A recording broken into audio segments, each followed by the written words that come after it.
निलेश राणे यांनी आता सिंधुदुर्ग लोकसभेचा दावा सोडलाय। सामंत जठार हे दावेदार आहेत, त्यांचा प्रचार करणार अशी भूमिका आता राणेंनी घेतली।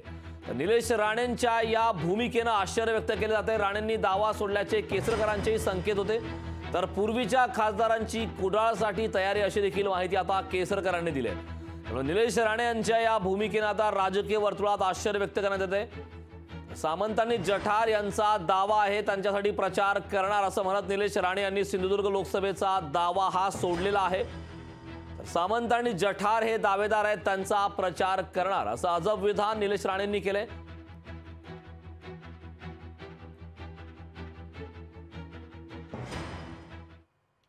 किरणजी सामंत या मतदारसंघात असतील खासदार म्हणून किंवा खासदारकीचे उमेदवार म्हणून युतीचे, तर मला त्या गोष्टीचा आनंदच आहे। त्याचबरोबर प्रमोद जठार साहेबही स्पर्धेत आहेत आणि अनेक लोक आहेत ना स्पर्धेमध्ये।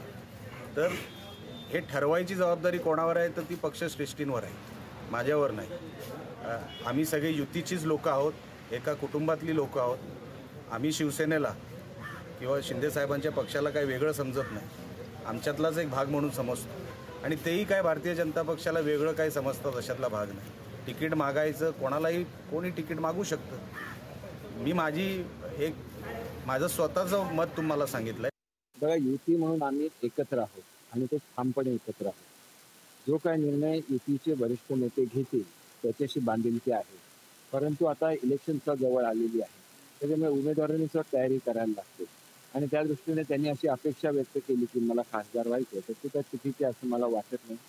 आणि शेवटी जो काय निर्णय घेतील त्याच्यावर किरण सामंत त्याला बांधील आहेच, परंतु त्यांनी तयारी तर करायला लागेल, कारण आता इलेक्शन तोंडावर आलेली आहे। आणि निश्चितपणे मला असं वाटतं की आमच्या पूर्वीचे खासदार सध्या कुडाळ तालुक्याचे आमदार म्हणून प्रयत्न करत आहेत, त्याच्यामुळे थोडीशी वेकन्सी आहे, थोडासा व्हॅक्यूम निर्माण झालेला आहे। किरण सामंत सिंधुदुर्गचे आहेत आणि रत्नागिरीचे सुद्धा आहेत। लोकशाही मराठी ऐका, पहा, जागरूक रहा।